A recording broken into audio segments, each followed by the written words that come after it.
ಈ ಒಂದು ಇನ್ಸಿಡೆಂಟ್ ಏನು ಗೊತ್ತಿದೆ, ಬಟ್ ಅದು ಅವತ್ತು ಆಗಿದ್ದ ಇನ್ಸಿಡೆಂಟ್ ಶಾಕ್ ಆಗಿರುತ್ತೆ.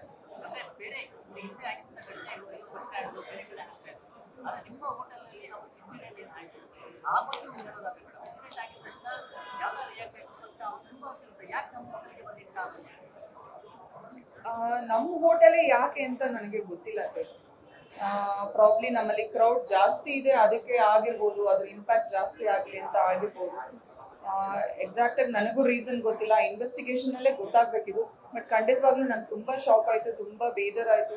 Emotionally I was hurt because ನನಗೆ 3 ತಿಂಗಳು ಮಗು ಇದೆ. ನನ್ನ ಮಗುಗೂ ಈ ಔಟ್ಲೆಟ್ಗೂ ನನಗೇನು ಡಿಫ್ರೆನ್ಸ್ ಇಲ್ಲ. ಸೊ ಒಂದು ಮಗು ನಾನು ಹೆತ್ತಿರ್ಬೋದು, ಬಟ್ ನನಗೆ 5 ಔಟ್ಲೆಟ್ ಇದೆ.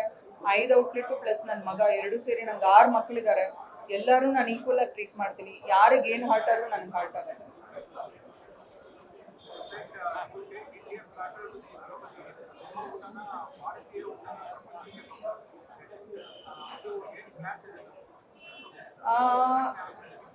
ನಾವು ಈ ಸಂಸ್ಥೆನ ಕಟ್ಟಿದೆ ಆ ಉದ್ದೇಶದಿಂದ, ನಮ್ಮ ಸೌತ್ ಇಂಡಿಯನ್ ಫುಡ್ ಎಂಟೈರ್ ಗ್ಲೋಬ್ಗೆ ರೀಚ್ ಮಾಡಬೇಕಂತ. ಯಾಕೆ ಅಂದರೆ ಈವನ್ ಕೋವಿಡ್ ಟೈಮಲ್ಲಿ ನೋಡಿ, ಸೌತ್ ಇಂಡಿಯಾದಲ್ಲಿ ನಮ್ಮ ಇಂಡಿಯನ್ ಸ್ಪೈಸಸಲ್ಲಿ ಆ ಶಕ್ತಿ ಇದೆ. ರಿಸರ್ಚೇ ಹೇಳಿದೆ, ನಮ್ಮ ಊಟದಲ್ಲಿ ಆ ಶಕ್ತಿ ಇದೆ. ಇಷ್ಟು ಪಾಪ್ಯುಲೇಷನ್ ಇದ್ರೂ ನಮಗೆ ಕಂಟ್ರೋಲ್ ಮಾಡೋಕ್ಕೆ ಸಾಧ್ಯ ಆಯಿತು ಬಿಕಾಸ್ ನಮ್ಮ ಊಟದ ಶೈಲಿ ಆಗಿದೆ. ನಮ್ಮ ಪೂರ್ವಜರು ಏನಿದ್ದಾರೆ ಅದನ್ನ ಸಿಸ್ಟಮಲ್ಲಿ, ನಮ್ಮ ಫುಡ್ ಕಲ್ಚರ್ ಇದೆಯಲ್ಲ, ಬೆಳಿಗ್ಗೆ ಮಾಡಿರೋದನ್ನ ರಾತ್ರಿ ಯಾರೂ ತಿನ್ನಲ್ಲ. ಬೆಳಿಗ್ಗೆ ಮಾಡಿರೋದು ಬೆಳಿಗ್ಗೆ, ಮಧ್ಯಾಹ್ನ ಮತ್ತು ಸಾಯಂಕಾಲ ಫ್ರೆಶ್ ಆಗಿ ಪ್ರಿಪೇರ್ ಮಾಡಿ, ಫ್ರೆಶ್ ಆಗಿ ಅವರು ನಮಗೆ ಹೇಳ್ಕೊಟ್ಟಿರೋ ಕಲ್ಚರ್ನ ನಾವು ಬಿಸ್ನೆಸ್ಸಲ್ಲಿ ಅಳವಡಿಸ್ಕೊಂಡಿದ್ದೀವಿ. ಸೊ ಹಾಗಾಗಿ ಎಂಟರ್ ಗ್ಲೋಬ್ ನಾವು ಎಕ್ಸ್ಪೆನ್ಷನ್ ಮಾಡ್ತಾ ಇದ್ದೀವಿ one after the one.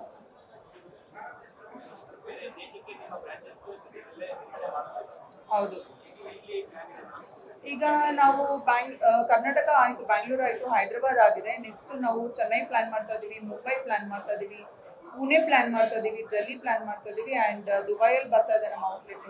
Singapore and US ಅಲ್ಲಿ ಬರ್ತಾ ಇದೆ. Singapore, US and Dubai.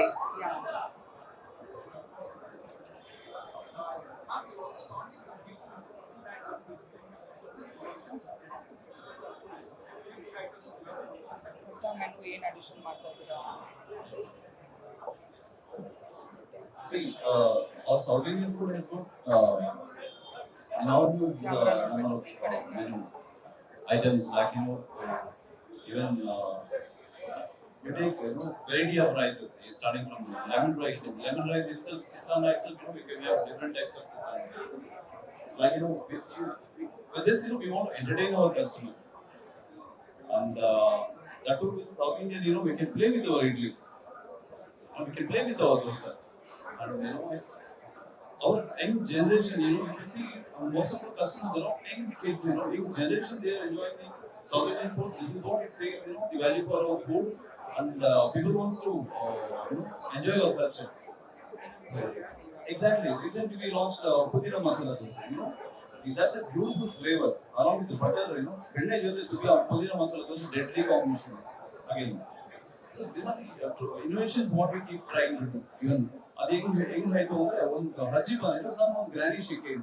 She said this is how we adopt our menu actually. Some granny will come, some usually you find 70-year-old, 80-year-old people you find in our cafe.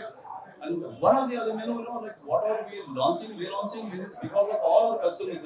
They themselves they come, they'll suggest something, they'll try to improvise us, and that's the beauty of it's something like a family at us. If it is in a home, if salt is less, extra, more, spicy. In fact, like how we communicate to our parents, that's how they'll even come to us and they'll communicate to us. That's a beauty, correcting ourselves, they stand for us. And and today, entire nation is there with us.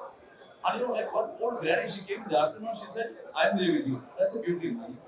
What else, what blessings we can have more than that?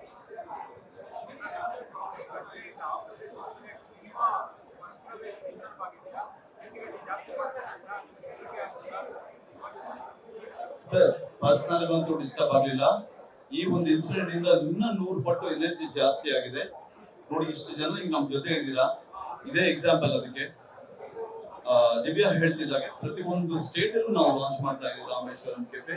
ನಮ್ಮ south Indian culture ತಗೊಂಡು ಹೋಗ್ತಾ ಇರಿ ಅಲ್ಲಿಗೆ ಪ್ರತಿಯೊಂದು ಕಂಟ್ರಿಲಿ ನಾವು launch ಮಾಡ್ತಾ ಇದೀವಿ and ನಮ್ಮ ಪರಂಪರೆ ಏನಿದೆ ನಮ್ಮ ಟ್ರೆಡಿಷನ್ ಏನಿದೆ ನಮ್ಮ ಫುಡ್ ಮುಖಾಂತರ ಎಲ್ಲರೂ ತೋರಿಸೋಣ ಸರ್. ನೀವು ನಮ್ಮ ಆರ್ಕಿಟೆಕ್ಚರ್ ನೋಡ್ಬೋದು. ಇದು ನಮ್ಮ ಹೋಟೆಲ್ ಏನ್ ರೆಪ್ರೆಸೆಂಟ್ ಮಾಡುತ್ತಂದ್ರೆ along with the food we represent even our culture also. ನೋಡಿ ನಮ್ಮ ಮೂಲದೇಹ ನಾನು ನಂಬಿರೋದು ಮಿಸ್ಟರ್ APJ ಅಬ್ದುಲ್ ಕಲಾಂ ಅವರು ಊರು ರಾಮೇಶ್ವರಂ ಇರೋದ್ರಿಂದಲೇ ನಾನು ರಾಮೇಶ್ವರಂ ಕೆಫೆ ಅಂತ ಹೆಸರಿಟ್ಟ ಇದ್ದೀನಿ. ಇವನ್ ಅವರು south Indian trade, south Indian food ತುಂಬಾ ಇಷ್ಟ ಅವ್ರಿಗೆ. Even though he is being a Muslim, he enjoys. He is a vegetarian in fact. We should appreciate him. ಅವರು ನೋಡಿ ಅವರು ಪ್ರತಿಯೊಂದು ಎಷ್ಟೊಂದು ಚಾಲೆಂಜಸ್ ಫೇಸ್ ಮಾಡಿದ್ದಾರೆ. ಅದು ರಾಕೆಟ್ ಫೈಲ್ ಆಗಿರ್ಬೋದು, ಆ ಟೈಮ್ ಇನ್ಸಿಡೆಂಟ್ ಆಗಿ the way how they take it as a challenge, next month launch ಮಾಡ್ತಾರೆ. Next month this is what it is happening in our life also. This is the relaunching of Rameshwaram Cafe. Today with all your blessings we are doing with the blessings of that the great gentleman Mr. APJ Abdul Kalam. And this is the what to say energy level what we have learned from him. He is a true inspiration, and he believed always in the youth. That's what I can say, sir. News first ನಿರ್ಭೀತಿಯಿಂದ ನಿಮ್ಮ ಪರವಾಗಿ.